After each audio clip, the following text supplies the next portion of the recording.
Citizen journalism.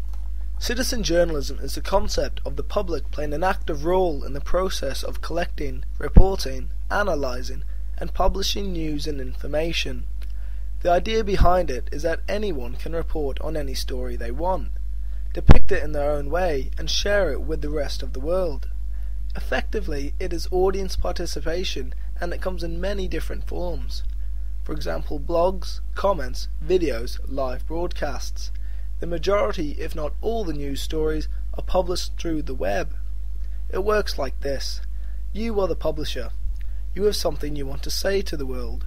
A story, info, comment, or review. You log on to the many hundreds of sites that allow you to upload it. Sites like Twitter, Blog, YouTube, Facebook, Dig, Flickr, the list goes on. Your story is now public to the world. Now you can receive feedback or even have it picked up by a news organisation.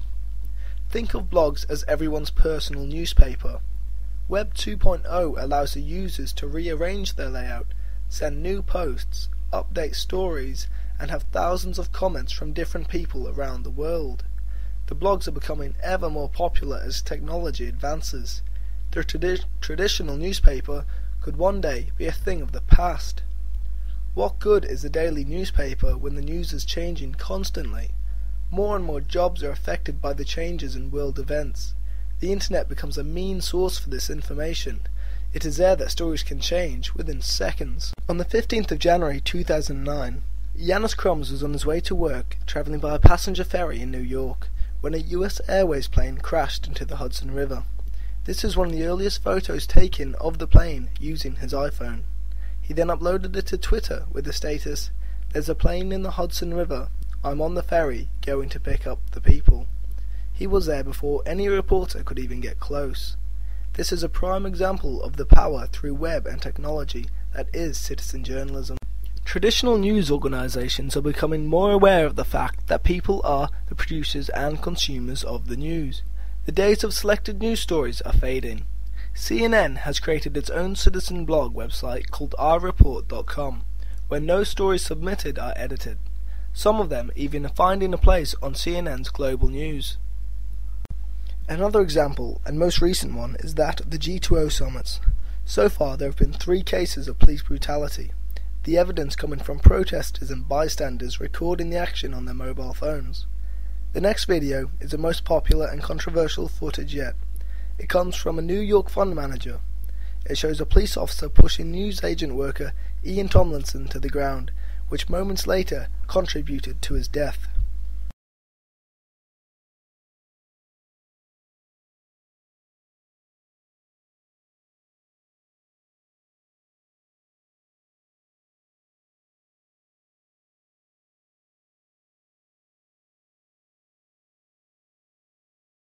You will notice that the footage clearly has Guardian.co.uk printed on it. Although the New York fund manager did not work for The Guardian, it is the first and only media organisation he submitted it to. Once this was released, Times newspaper ran the same story using stills of the footage, with the Guardian logo splashed across it on page 3. I think this particular video shows a real power of citizen journalism. Had he not been there to record this event, it is very likely that his death would not have been investigated so extensively.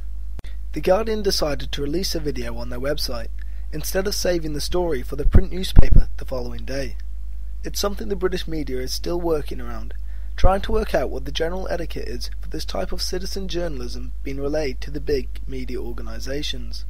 It begs the question of whose property does the footage rightfully belong to?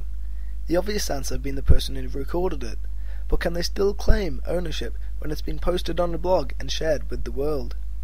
Citizen journalism is ever evolving. It's the new media.